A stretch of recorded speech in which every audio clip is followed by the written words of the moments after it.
Hey everybody, welcome back to Watch Time.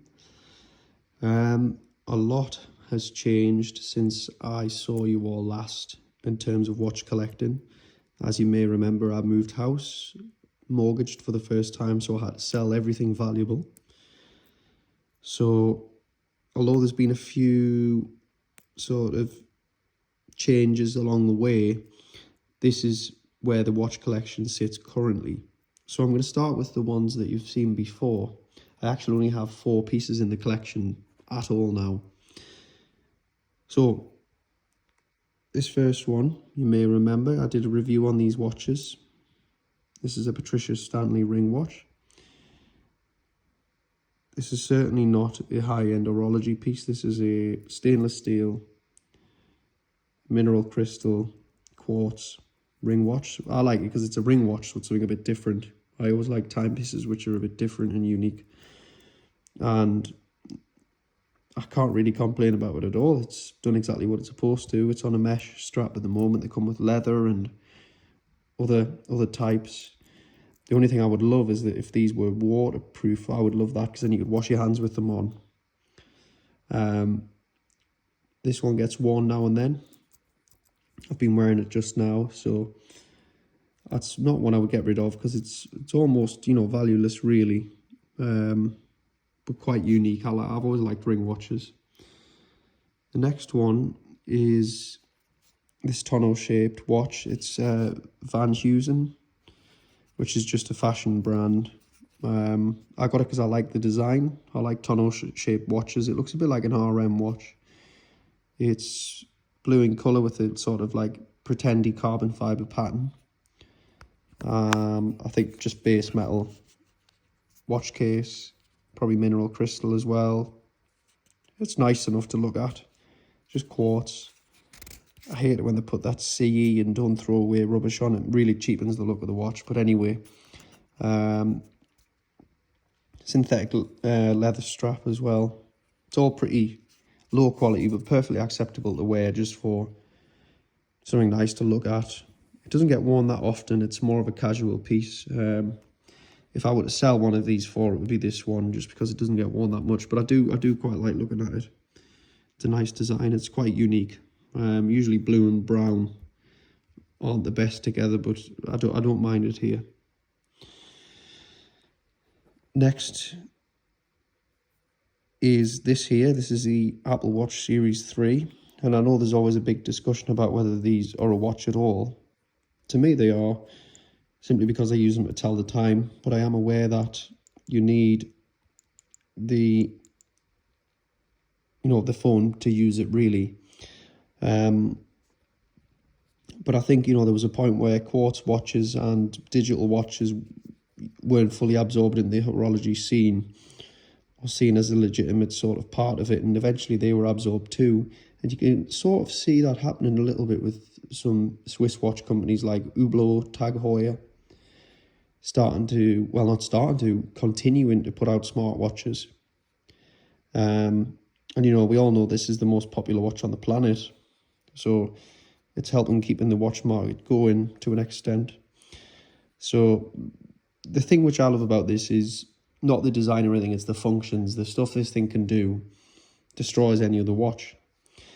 And obviously you could say, well, it doesn't need to do those things, but the convenience of having a sat nav on your wrist, the heart monitor in there, everything like that, these things come in really useful for a lot of things. And I suppose it is kind of sad that everybody tends to have the same watch, which is one of these.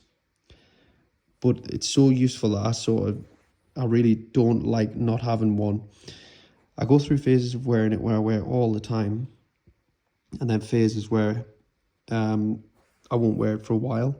So it's not a daily watch for me. It's just sort of phases basically.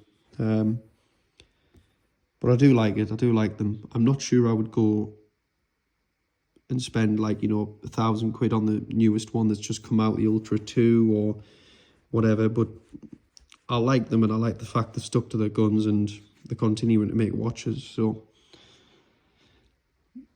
they're the 2 sort of standard watches I have, which are just, anyone in the world can have. There's nothing special about them. There's nothing really particularly desirable about them.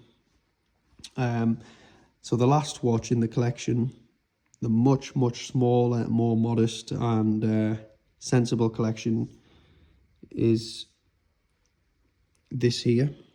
Now this is, as you can see, a very unusual watch. Is this even a watch? I suppose it is, but it's a brooch watch, so usually it would be like that.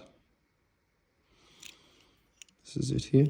So it's this very small watch mounted onto a brooch, and you just open it like that. So obviously the brooch hangs like that, and then you read so the time will be upside down. You would read the time like this when it's hanging. So you'll see here, this is a really nice piece of horology here, because this is a Bucherer watch. It's a 17 jewel Swiss movement as well, obviously, and it's on this nice brooch here. Now I know this might be a little bit feminine for typically the male watch collector, but that doesn't bother me so much. I really like diamonds in watches too, in wrist watches. So it's a manual wind Bucherer. I wear this whenever I wear a suit. I absolutely love wearing it because it's so unique and special. It's my favourite piece by far that I have. So it is a bit flamboyant, but you know, it's so unique, and I paid very little for it. I don't think these things have a massive amount of collectability, so you know, it's probably about where it should be in terms of price. It was a few £100, but for a Bucherer mechanical watch, I don't mind that at all. So that one just gets worn when I'm wearing a suit, and I actually look forward to wearing that, which is how you're meant to feel about watches. You're not meant to shove them in a safe, buy them to make money in 10 years or anything like that. You're meant to look forward to wearing them and want to wear them, and that's exactly what that is for me. Something special. It's about getting the buzz, isn't it? And I definitely get the buzz off this. I don't know if I do off this, but I like it still. I get a little bit of a buzz off it. I do quite like that. But if that were to be gone, I wouldn't mind so much. This one here, it's nice to look at. It's very basic. It's not valuable. It's not special. But it's okay to have around and wear sometimes. And I do now and then, maybe once a week. But if that were to go, I would be fine with it. I wouldn't lose sleep over it. But these two, I sort of think, I've had so many Apple Watches and I always go back to using them. It's a hard one because I love mechanical watchmaking, but I also can't be bothered with it anymore. I feel like it's lost its, for me anyway, it's lost its edge. I really can't be bothered with I love going to Rolex, looking at the products, seeing what they've got, and I really appreciate them. And same with Omega, same with Breitling.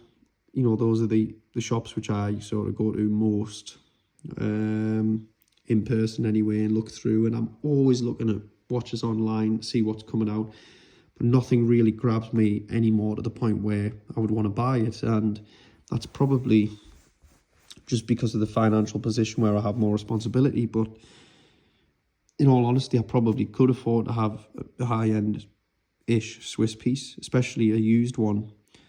But it's just lost its appeal for me now. And I think maybe if we're honest, there's a lot of people in that boat as well. During COVID, it had its soared really, but now it's sort of declined a little bit for me, and I know it has for a few others who I've spoken to as well. But I still like to have even a small, modest collection. So that's where it stands at the minute. I know it might be a bit disappointing. There's no Tudor, no Cartier, no Oris, no Omega, nothing like that anymore. Things have changed a bit, but this is the point in a collection, that it evolves, it de-evolves, if that's the right word anyway, and it changes. So hopefully some of you found that interesting. If you have any ideas or any comments, please do let me know below. I really like speaking to everybody on here, and I would be interested to know what you think about this. I mean, I guess that's the only one that's worth having, and I know probably no other men on here would wear a brooch watch. So in terms of, you know, value, that's probably the only one that's worth having here. But I would like to know what you think all the same. And as usual, everybody, I must apologise for the lack of editing, the lack of stability on the camera. But I suppose this is unedited raw footage of, genuine feelings and conversations. So hopefully you've enjoyed it, and I will speak to you next time.